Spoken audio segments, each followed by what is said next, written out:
Diyan nga po sa Oo inyo nga. pong lugar sa Baguio City, ito pinakamabigat na nangyari yun dyan po sa Gisad Surong, kung saan meron pong tatlong bahay na tinamaan po nitong landslide. Meron pa po ba na tayong hinahanap dyan po sa area na yan, Mayor? Well, yung last two na missing na isang elder at isang bata, mga 4 years old, na-recover na kaninang madaling araw at 2:45 a.m. Kaya accounted na lahat yung mga missing.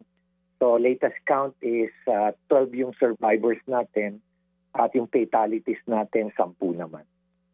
Oo, ang occupants po dun sa tatlong bahay, tama po Mayor, ay 13. So all accounted for na po ito. Yes, i-correct namin kasi during our interview last night, yung pala lumalabas na 22 yung occupants nung total nung dalawang bahay. Kasi yung isang bahay na bumagsak, wala palang occupants doon. Ano po nangyari mismo? Nasa ang area po mismo itong ito pong Gisad Surong. Bakit, paano po ba yung nangyari dito sa landslide? Well, imagine mo, DJ Chacha, no? Sa tabi, sa likod ng bahay na yan, the stories yung mga yan, ano? Sa tabi niyan, merong isang bundok na siguro ang taas niyan, mga 30 stories. At yung bundok na yun bumagsak mismo, nahati. At yun ang tumama doon sa mga kabahayan. At yun, dinisplace sila doon sa kanilang lugar. Kaya tipin mo na lang na yung 3 floors, biglang naging 1 floor na lang. Doon na, nadala na lahat yung mga casualties natin, fatalities natin. Ito po bang area na to lang ang nagkaroon ng landslide dyan sa Baguio, Mayor? Yes, oo. Dati na nagkaroon ng landslide na rin noong 1970s. Same area po. Pero tinuloy pa rin, nagtayuan pa rin ng mga bahay doon. Kaya ang mga tao doon, kumbaga parang comfort zone na nila. Very confident sila na wala na mangyayaring landslide kahit na sinabihan na sila na lumikas na. So, Kasi meron namang babala.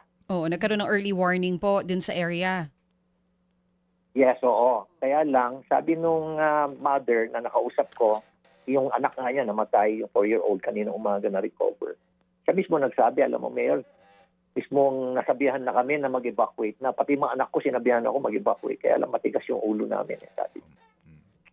Oo nga, napakalungkot na pangyayari. Mayor, admittedly, diyan sa inyong lungsod, ilan ang nakatira sa maaring ituring na danger zone? Sir Ted, can you just imagine na lang yung MGB map na lumalabas na almost 80 to 85% ng Baguio high-risk area. Kaya lang, nabigyan kasi ng permission, meron kasi isang batas that allow the construction of structures sa 18 degree slope and higher. Kaya yun ang naging problema rito. Kaya talagang parang tumubong kabuti rito sa siyudad ng Baguio at marami ring mga informal settlers.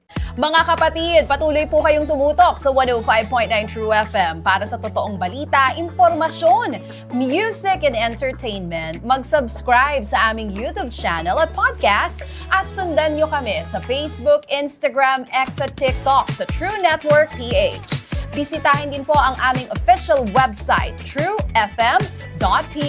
At panoorin din kami sa True TV Signal, Channel 19. Kami po ang 105.9 True FM. Laging true sa'yo, kapatid. Ito tayo.